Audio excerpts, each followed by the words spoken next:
haya en ustedes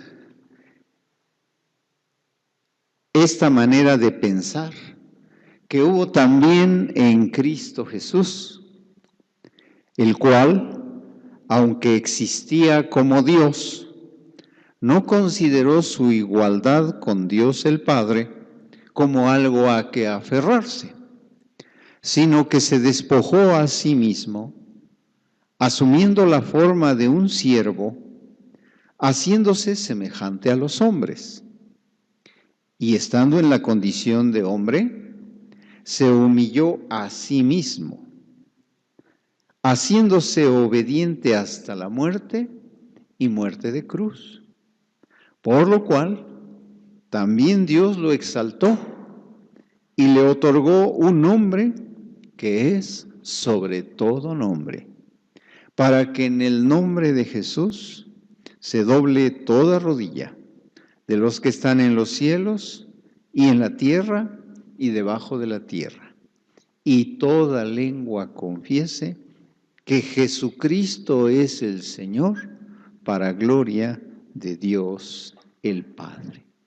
Un ejemplo de humildad, el ejemplo de Jesucristo, quien siendo Dios, por amor a nosotros, vino al mundo, se hizo hombre. En su condición humana vino a salvarnos.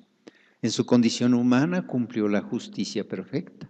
En su condición humana enfrentó la cruz para llevar en ella el pecado de todos nosotros, para poder justificarnos delante de Dios. Y ahora, por la fe en Él, nosotros tenemos acceso al perdón de Dios, a la vida eterna, a la salvación. Por eso, aquí se nos dice que su nombre es sobre todo nombre, porque en su nombre se dobla toda rodilla para gloria de Dios Padre. Vamos a disponer nuestro corazón para meditar en la palabra de nuestro Dios. Abramos las Santas Escrituras en el libro de los Proverbios, en el capítulo 20. Vamos a leer los versos 8 al 12. Proverbios, capítulo 20, los versos 8 al 12. Si lo tenemos, pues vamos a leer, y la Escritura dice así: El rey que se sienta en el trono de juicio, con su mirar disipa todo mal. ¿Quién podrá decir: yo he limpiado mi corazón, limpio estoy de mi pecado? Pesa falsa y medida falsa, ambas cosas son abominación al Señor. Aún el muchacho es conocido por sus hechos, si su conducta fuere limpia y recta.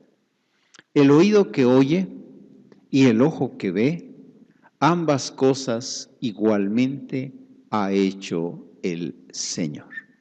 Esta tarde nuestro tema es implantando el valor de la justicia en los hijos.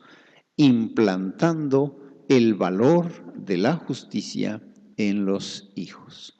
Vamos a hacer una oración poniendo en las manos de Dios nuestra mente y nuestro corazón. Padre Santísimo, en el dulce nombre de Jesucristo nuestro Señor, te damos gracias por la oportunidad que tenemos esta tarde de reunirnos para adorarte, y ahora disponemos nuestro corazón para meditar en la palabra santa, que a través de ella tu iglesia pueda ser edificada, que tú alimentes el alma y el corazón de tu pueblo, que transformes nuestra mente y nuestra vida a través de ella. Recibe la gloria, Padre, y que sea ministrada en el poder y la gracia de tu Espíritu. Te lo pedimos todo, Padre, en el nombre de Jesucristo nuestro Señor. Amén. ¿Cuál es el tema de hoy? Implantando el valor de la justicia en los hijos. Tenemos que abrir nuestros ojos a una realidad, la realidad de un mundo que está sumido en la injusticia. Los grandes males por los que atraviesa nuestra humanidad son el producto de la injusticia humana. Porque hay jóvenes muriendo en las guerras. Porque hay niños muriendo de hambre. Porque hay países en un estado de miseria. Para muchos es fácil culpar a Dios. Pero la realidad es que Dios nos creó como seres responsables y creó este mundo con recursos abundantes para todos. Pero la maldad de nuestro corazón nos empuja a actos de injusticia. Y no solamente a actos de injusticia, sino también a la manipulación de las leyes para que se inclinen a favor del poderoso, del que ejerce el poder. Y el resultado es un mundo como el que vivimos.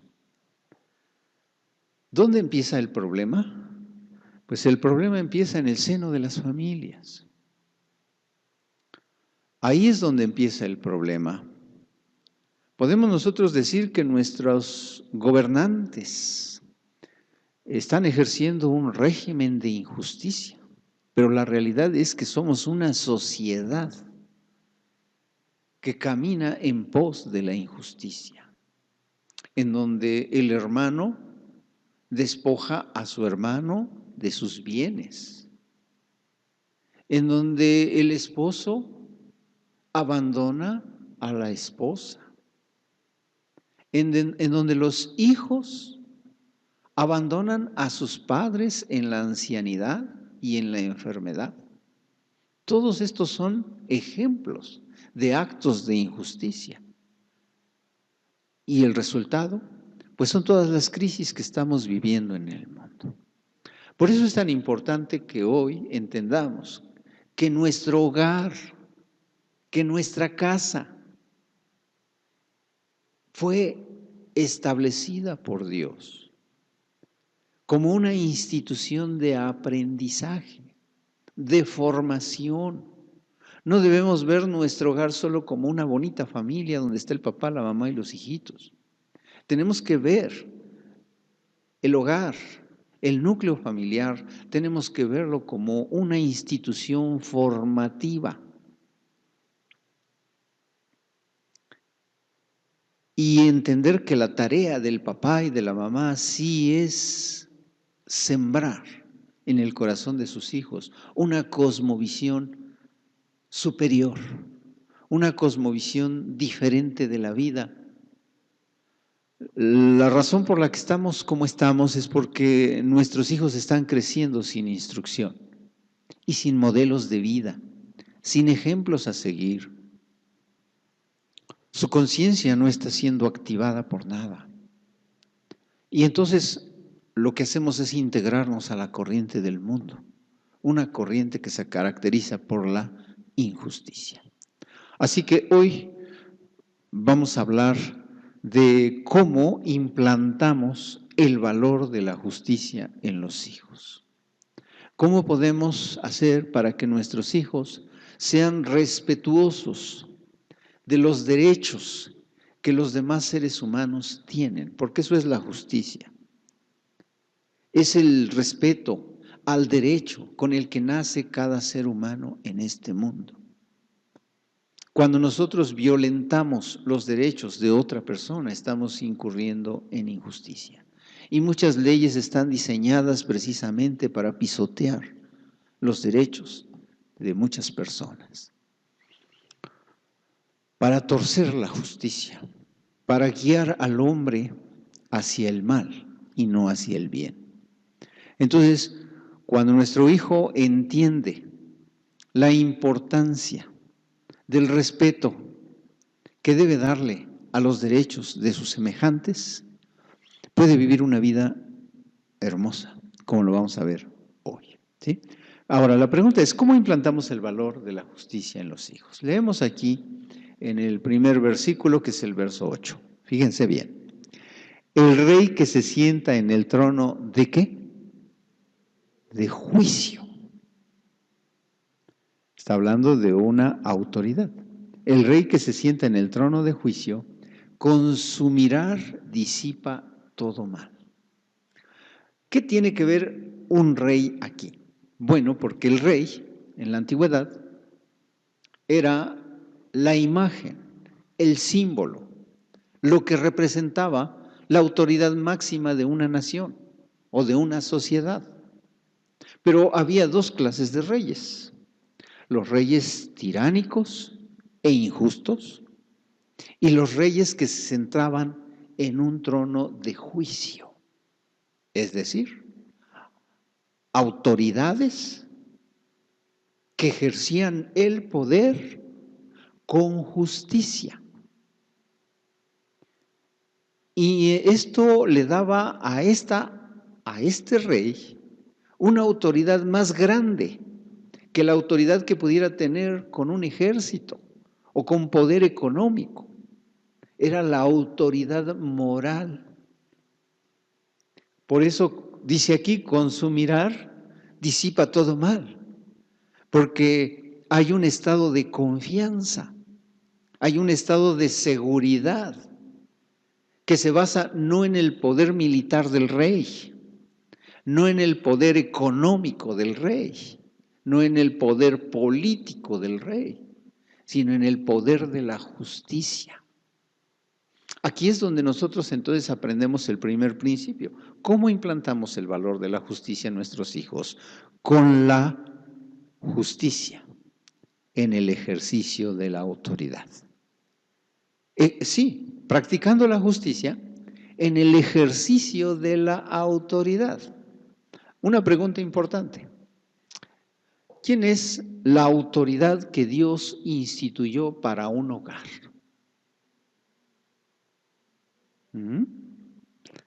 La autoridad empieza con Cristo. Quiero que sepan, dice el apóstol Pablo, que Cristo es la cabeza de todo varón. Entonces, ¿cómo ejerce Cristo su autoridad? Con justicia, con justicia. Pero el varón, el papá, sí tenemos que ser específicos, el marido tiene la alta responsabilidad de ejercer la justicia, de ejercer la autoridad en su hogar. Y muchos varones están ejerciendo la autoridad en su hogar, pero no con justicia. En el ejercicio de su autoridad, llegan a dañar a su esposa, a sus hijos, con sus injusticias. También nos dice el texto que el varón es cabeza de la mujer. En consecuencia, hombre y mujer se constituyen en la autoridad para los hijos. Así que cuando hay injusticia en el papá o en la mamá, injusticia de cualquier tipo, ese estilo de vida, esa injusticia se está implantando en nuestros hijos. Ese modelo se está reproduciendo en nuestros hijos. En otras palabras, lo que le estamos diciendo a nuestros hijos, que la justicia no es importante, que la justicia no tiene ningún valor. Nuestra conducta les está diciendo eso. Entonces nosotros sí tenemos que ejercer una conciencia bien profunda cuando ejercemos nuestra función como autoridad en nuestro hogar.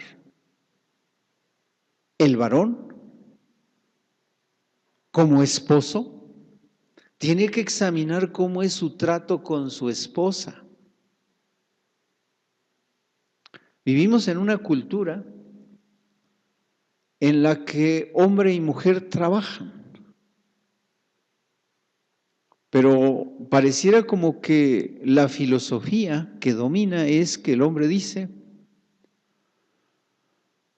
Lo mío es mío y lo tuyo es mío. No solo no se está cumpliendo con la responsabilidad de ser proveedores para nuestro hogar, sino que la esposa se ve obligada a trabajar para poder cubrir necesidades del hogar. Y eso, hermanos, no es justo. Lo mismo, la esposa sí tiene que examinar su función como autoridad de su hogar, su autoridad con sus hijos. Porque a veces las decisiones que se llegan a tomar son decisiones injustas. Y lo hemos dicho, cuando una esposa escoge ganar dinero y dejar a los hijos en manos de personas ajenas, lo que está haciendo es incurrir en un acto de injusticia. Porque Dios no la instituyó en su hogar para generar dinero, sino para instruir a sus hijos, para estar en contacto con ellos y sembrar en sus mentes y en sus corazones la instrucción necesaria para que tomen el rumbo correcto en la vida. Yo sé que esto suena muy duro en nuestros días, pero estamos hablando de justicia. Y no es justo que un hijo crezca separado de su madre. No es justo que un hijo esté al cuidado de alguien que no lo ama y que no se preocupa por él. Entonces, cuando hablamos de la injusticia de la autoridad, estamos hablando de algo muy serio. Porque, hermanos, nuestros niños van a reproducir el mismo modelo cuando ellos crecen y en su relación y en su trato con los demás. Entonces, no necesitamos ser el rey de una nación, el presidente de una nación. Basta con el hecho de que ahí donde nosotros estamos, sea nuestro hogar, sea nuestro trabajo, sea el lugar donde estemos, si estamos ejerciendo una función de autoridad, debemos ejercerla con justicia. ¿Sí? Con justicia. Practicar la justicia en el ejercicio de la autoridad. Bueno, pues en segundo lugar, dice aquí, ¿quién podrá decir, yo he limpiado mi corazón, limpio estoy de mi pecado? Aquí está hablando de quién podrá decirlo con justicia. Siendo honestos, pues nadie, porque ¿quién de los seres humanos es perfecto? ¿Quién de los seres humanos no tiene pecado? Todos somos pecadores.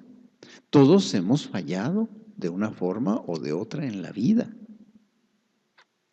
Así que aquí está hablando de algo muy importante. El ejercicio de algo que normalmente no se realiza.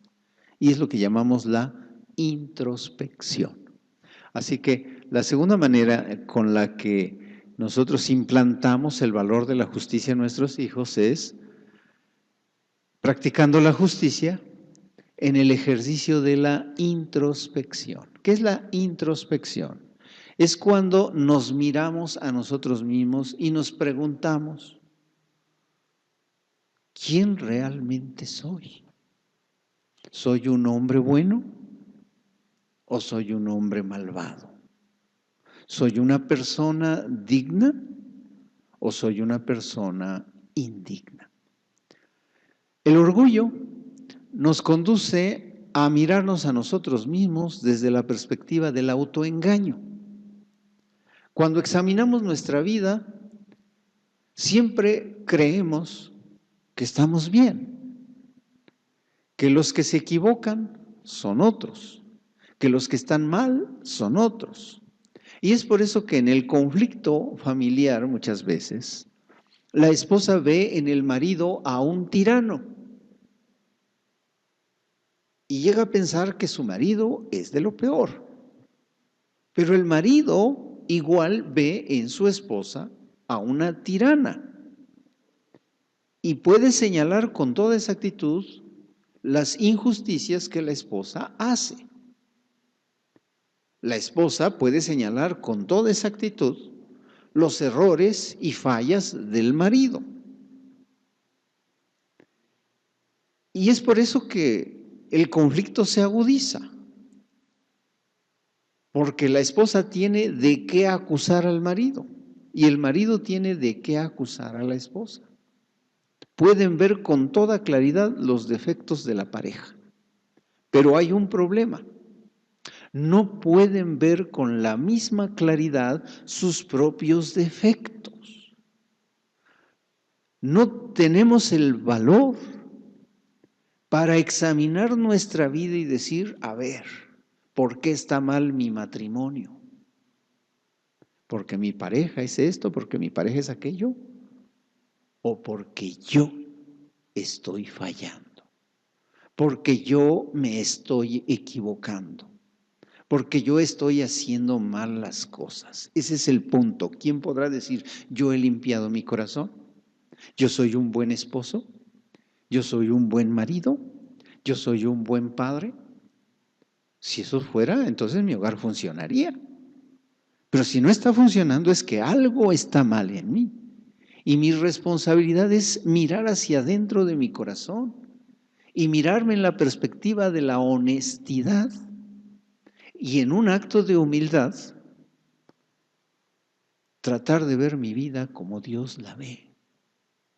Tratar de mirarme como Dios realmente me ve. Y preguntarme cómo me calificaría Dios como padre. ¿Cómo me calificaría Dios como marido? ¿Cómo me calificaría Dios como hijo? Y vamos a descubrir entonces que en el ejercicio de la introspección, si somos honestos, entonces vamos a llegar a una conclusión justa, una conclusión real, una conclusión verdadera. Y Jesús dice, conocerán la verdad y la verdad los hará libres.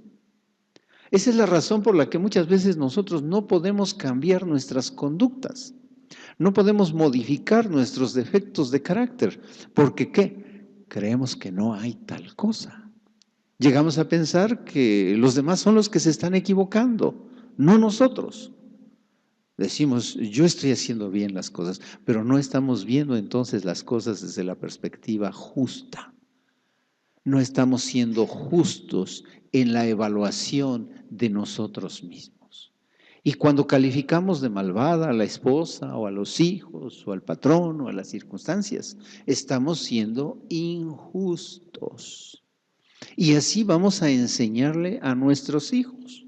Un ejemplo lo tenemos en Caín. ¿Por qué Caín estaba tan lleno de soberbia? Lo veíamos esta mañana, cuando Dios le dice, ¿dónde está tu hermano? Que dice, ay Señor, perdóname, cometí un gran error, dañé a mi hermano. No, con mucha arrogancia, con mucha soberbia le responde a Dios, ¿acaso soy el guardián de mi hermano? Y la pregunta es, ¿por qué Caín era tan arrogante? Era para que hasta se le hubiera ido el sueño, nomás de saber que había matado a su propio hermano. Pero no, lo vemos muy tranquilo y con mucha arrogancia en su corazón. Y la pregunta es, ¿por qué? Porque no era capaz de mirarse a sí mismo en una perspectiva justa. Si lo hubiera hecho, se hubiera humillado ante Dios, le hubiera suplicado a Dios misericordia y perdón y Dios lo hubiera perdonado. Pero ¿de dónde aprendió a mirarse a sí mismo como lo hacía? Pues lo aprendió de Adán y de Eva, porque cuando Adán y Eva desobedecieron a Dios y Dios le dijo, con que has comido del árbol que te dije no comieras, ¿qué dice Adán? Sí, Señor, soy culpable, hice algo malo, perdóname. No, culpa es la manera de evadir nuestra responsabilidad, culpar a otros. Él culpa ¿A quién? Él dice, la mujer que tú me diste. Y ahí está culpando a la esposa y está culpando a Dios. Porque dice, es la mujer que tú me diste. Entonces, no está siendo honesto. Y cuando Dios interroga a la mujer, ella igual no reconoce su responsabilidad, no reconoce que ha hecho algo que está mal, sino que evade nuevamente la responsabilidad cuando dice, la serpiente me engañó y yo comí. No hubo un engaño. Hubiera sido un engaño si la mujer no hubiera conocido la palabra de Dios. Hubiera sido un engaño si la mujer desconociera el mandamiento de Dios. Pero ella sabía cuál era la verdad de Dios y escogió creer la mentira del diablo. Pero se justificó a sí misma echándole la culpa a la serpiente. Y así enseñaron a Caín. Y cada vez que Caín hacía algo malo, ¿quién hizo esto? No, pues quién sabe, a lo mejor fue Abel. No había la capacidad de examinarse a sí mismo. No había o si en algún momento llegaba a examinarse a sí mismo, no tenía la capacidad para reconocer la realidad de sus actos, la naturaleza exacta de sus defectos y sus pecados. No los podía ver porque había engaño en su corazón. ¿Y qué sucedió? ¿La historia terminó con Caín? No. Lo que aprendimos esta mañana con los niños.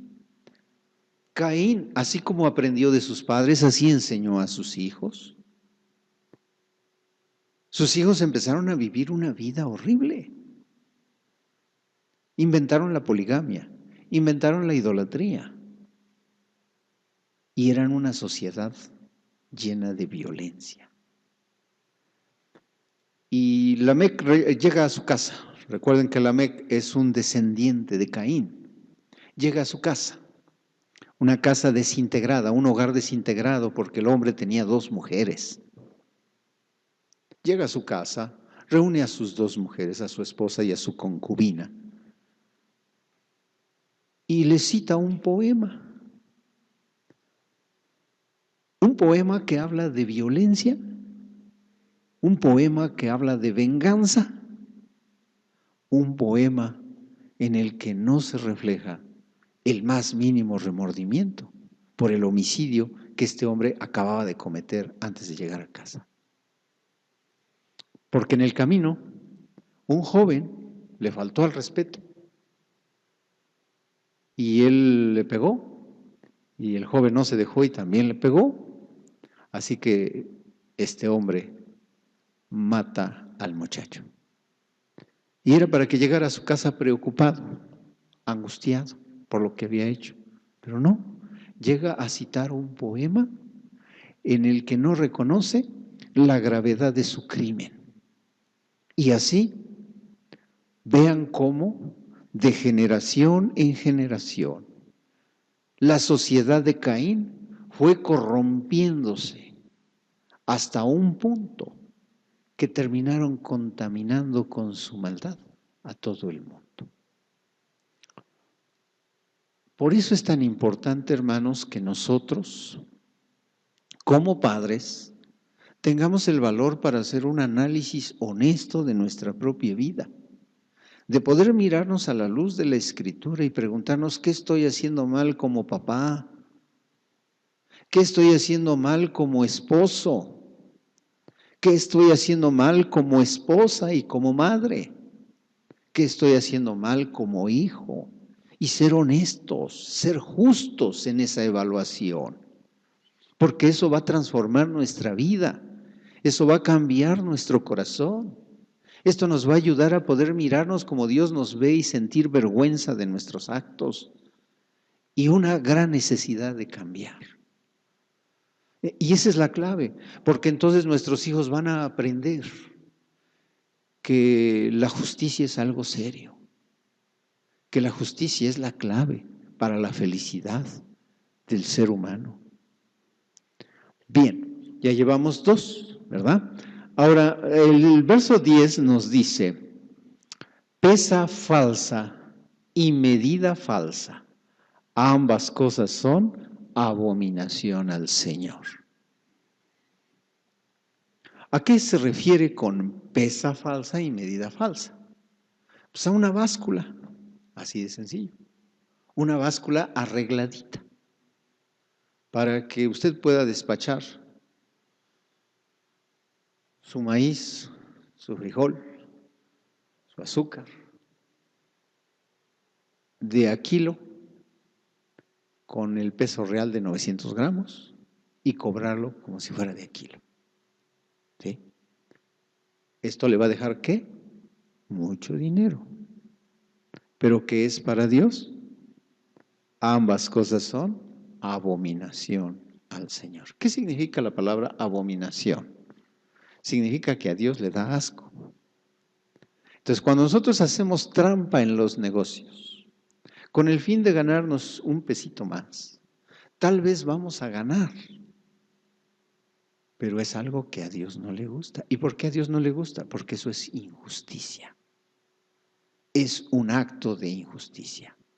Así que el tercer aspecto tiene que ver con la práctica de la justicia en el ejercicio de los negocios. ¿Sí? ¿Cómo vamos a enseñarle a nuestros hijos a ser justos? Pues nosotros tenemos que ser justos en nuestras actividades productivas y económicas. Sí tenemos que practicar la justicia ahí, porque al hacerlo, nuestros hijos van a aprender el valor de la justicia. ¿Mm? Hemos aprendido ya en pláticas anteriores que los seres humanos no somos dueños de lo que poseemos, que solo somos, ¿qué cosa? Administradores. ¿Sí? Y como administradores, nosotros tenemos que manejar bienes ajenos, porque todo lo que poseemos le pertenece ¿a quién? A Dios.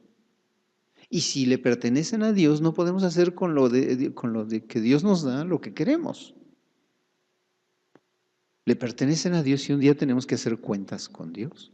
Vamos a tener que responderle por la manera en la que manejamos nuestros bienes. Así que si Dios pone en tus manos un negocio, una fuente de ingresos, un trabajo, debes saber que en ese trabajo tú vas a tener oportunidad de hacer trampa. Vas a tener oportunidad de ganarte un dinero extra, pero vas a tener que perjudicar a alguien para ello. Y eso se llama injusticia. Y a Dios no le gusta.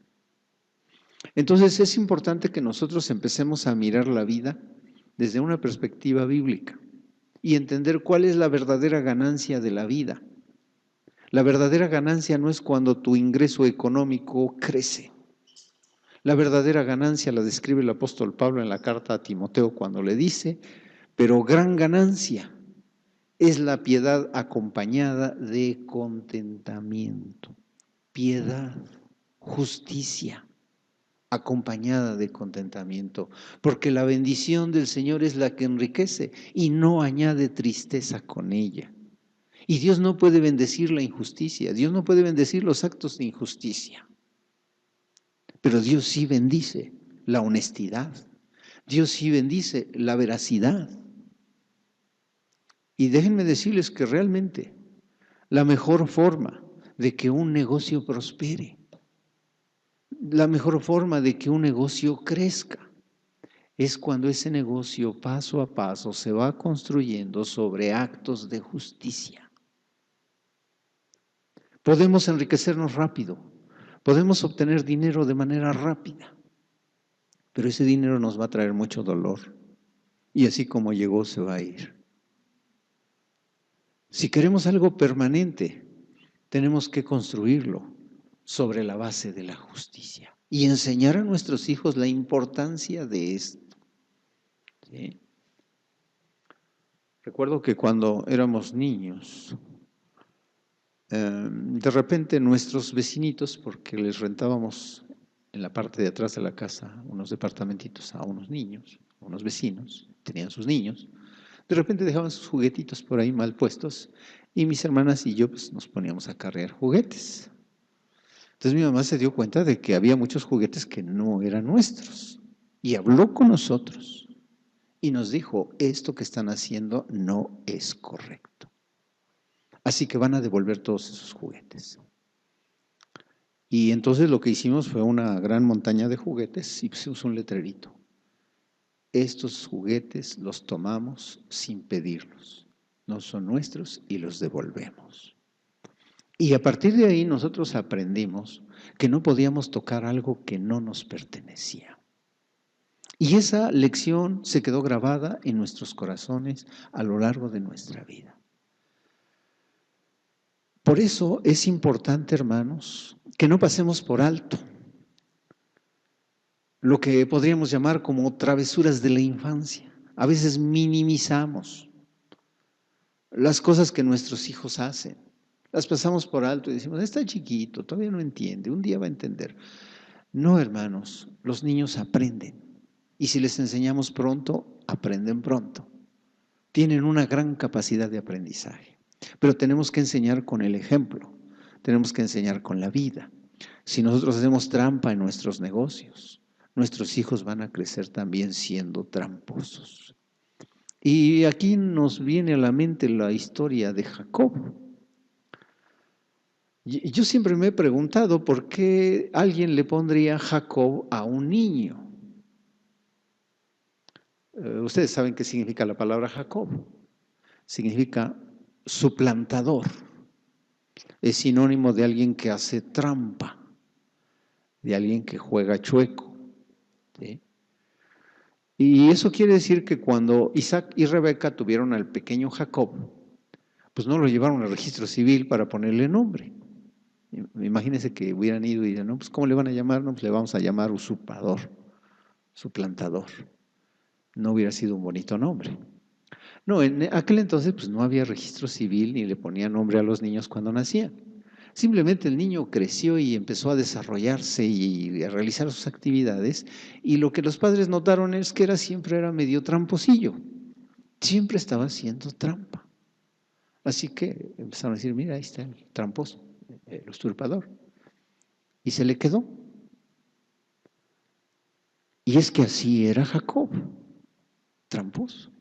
Engañó a su hermano, engañó a su papá y su vida fue una vida de mentiras, de engaño y de injusticia. Pero llegó el momento en el que él tuvo que cosechar lo que había sembrado.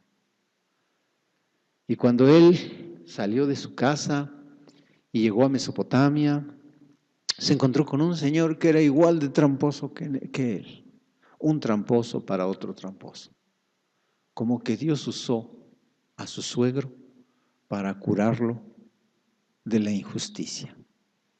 Y su suegro le hizo la vida difícil. Por 21 años trabajó con él, lo engañó un montón de veces, lo defraudó en su sueldo y como él mismo descubrió que si Dios no lo hubiera ayudado, hubiera salido sin nada de la casa de su suegro.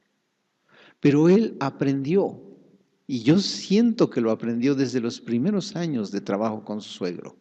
Aprendió que el camino de la injusticia es muy doloroso y que a menos que cambiemos las cosas no van a funcionar. Él estuvo dispuesto a cambiar y empezó a trabajar con honestidad con su suegro. Empezó a trabajar con conciencia, con responsabilidad, sin pereza, sin negligencia. Y esto trajo frutos, porque cuando salió de la casa de su suegro tramposo, no salió pobre, salió enriquecido, porque aprendió la lección. Pero Dios quería que no solo cambiara de conducta, sino que también cambiara de naturaleza. Y como él había engañado a su hermano y ahora había decidido regresar a casa, pues le llegó la noticia que su hermano estaba bien enojado y que salió contra él con un ejército de un montón de hombres para matarlo. Así que él se preocupó y se angustió y se puso a pedirle a Dios misericordia. Y yo me imagino que lo que Jacob esperaba era que Dios mandara un ejército contra su hermano y los aniquilara. Así que cuando se le apareció el mensajero de Dios, Se aferró al mensajero de Dios y no lo dejaba ir y le decía, bendíceme, bendíceme, no te voy a dejar ir hasta que no me bendigas. ¿Y qué es la bendición que esperaba? Pues que deshiciera el ejército de su hermano, tal vez. Pero Dios no tiene las mismas ideas que nosotros. Él sabe cuál era el problema de Jacob. El problema de Jacob no era su hermano, ni era la gente que venía con él con armas. El problema de Jacob era que tenía una naturaleza que era proclive al mal, a la injusticia, y que tenía que cambiar. Así que cuando Jacob se aferra al mensajero de Dios y le suplica que le dé una bendición, el mensajero le pregunta, ¿cómo te llamas? Y Jacob en ese momento dice, pues me llamo usurpador, me llamo tramposo, me llamo Jacob. Y el ángel le dijo, ya no te vas a llamar Jacob, ahora tu nombre es Israel. En ese momento el corazón de Jacob fue transformado, porque ahora él sabía que no podía ganarse a su hermano con regalitos, ni con nada de esas cosas.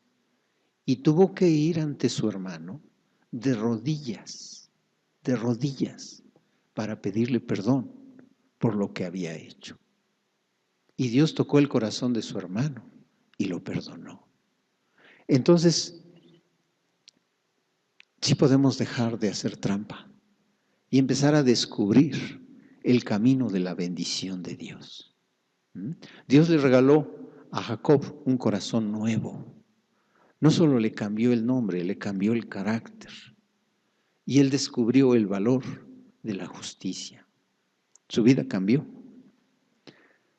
Y nuestra vida tiene que cambiar. Nosotros vemos como normal hacer negocios fraudulentos, porque todo el mundo lo hace. ¿Sí? Todo el mundo llega varios minutos tarde al trabajo y se va unos minutos antes del trabajo. Se agarra sus horas para la comida y todo eso. Y así nos la llevamos haciendo trampa. Si se puede, todo el mundo lo hace, pero no es bueno. Y no es bueno para nuestros hijos, y no es bueno para nosotros. Tenemos que enseñar el valor de la justicia. Bueno, en el siguiente versículo se nos dice, aún el muchacho, vean, la criaturita, aún el muchacho es conocido por sus hechos, si su conducta fuere limpia y recta. ¿Qué es lo que destaca a nuestros hijos? ¿Qué opinión se han formado delante de los vecinos, delante de la gente que nos rodea? Cuidado con ese chamaquito, nomás se descuida y se lleva lo que puede. Entonces el muchacho es conocido por sus hechos. Qué bonito es cuando dicen, mira, ese niño es bien trabajador y bien honrado. Es bonito cuando alguien habla así de un hijo. ¿Ah? Dice aquí, implantando el valor de la justicia en los hijos. ¿Cómo? Bueno, practicando la justicia en el ejercicio de nuestros actos, de nuestro diario vivir. ¿Sí? ¿Cómo va a nuestro muchacho ser conocido por sus hechos? Bueno, si su conducta es limpia y recta. Y para que la conducta del niño sea limpia y recta, la conducta del padre tiene que ser limpia y recta. ¿Sí? Mis actos. No solo cuando hacemos negocios, no solo cuando manejamos dinero, no solo cuando tratamos a las demás personas, sino en nuestro diario vivir. Cómo somos en nuestros hábitos. Cómo a veces nosotros podemos abusar de nuestra posición, ya sea en el trabajo, ya sea en la casa. Cualquier forma de abuso va a ser un acto de injusticia. Y debemos entonces ser cuidadosos con lo que hacemos. Fíjense que todo lo que hacemos o va a honrar a Dios o va a deshonrarlo. No hay término medio, no hay un punto neutral. No es que decimos, no, pues ni soy tan malo ni soy tan bueno. Jesús dice, o eres frío o eres caliente. Por cuanto eres tibio, te desecharé de mi boca. Bueno, el siguiente versículo nos dice, por último, el oído que oye y el ojo que ve, ambas cosas igualmente ha hecho el Señor. Hay oídos que no oyen y hay ojos que no ven.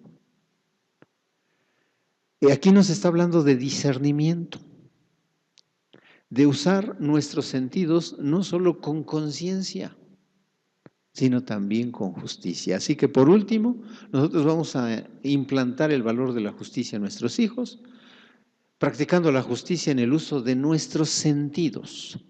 ¿Saben?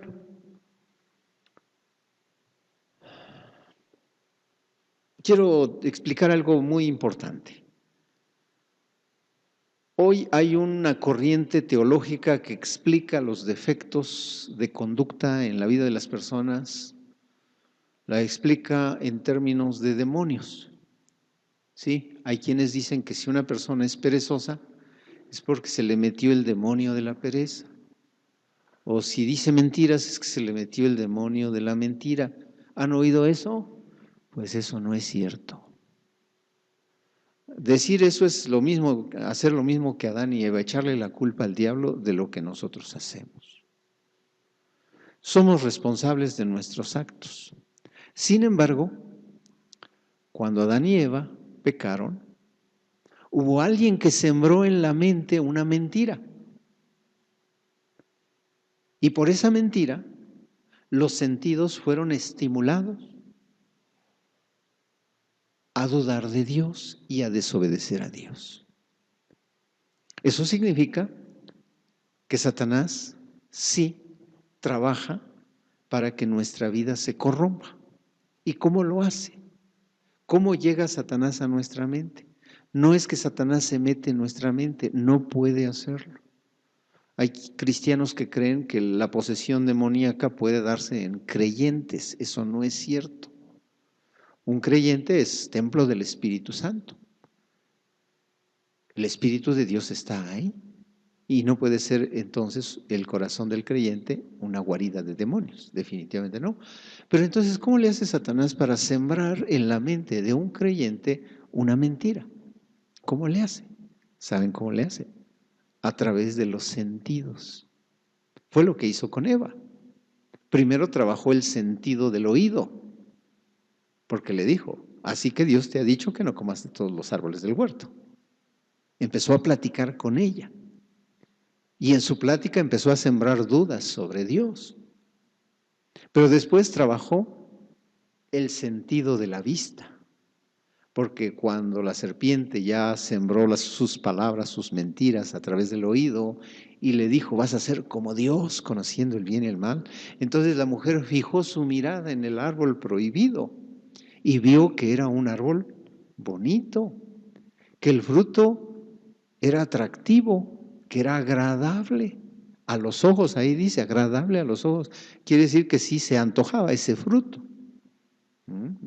Muchos dicen que era una manzana, pues sabrá Dios qué era. La Biblia no dice si era manzana, pera o algún otro fruto. Pero era un fruto que se antojaba. Entonces, el sentido de la vista. Y después viene el sentido del tacto. Dice que entonces estiró su mano y tocó el fruto. Y ella pensaba que si tocaba el fruto se iba a morir. Pero tocó el fruto y no pasó nada. Así que decidió pasar al sentido del gusto. Cortó el fruto y se lo comió. Y ahí vino la muerte. Ahí entró la muerte tal como Dios le había dicho, cuando desobedeció a Dios.